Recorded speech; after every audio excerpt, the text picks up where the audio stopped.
問題係點樣利用對方撞緊起嘅缺陷侵蝕黑地，但係要掌握分寸，唔好後擒喎。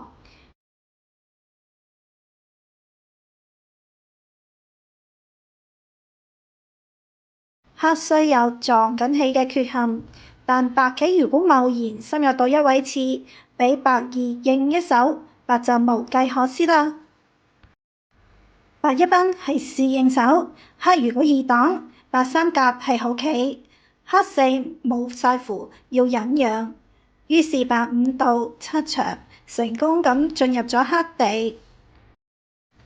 白三甲嘅時候，黑如果夾硬嚟喺四位打食，白五反斷係早已經準備落嘅手筋，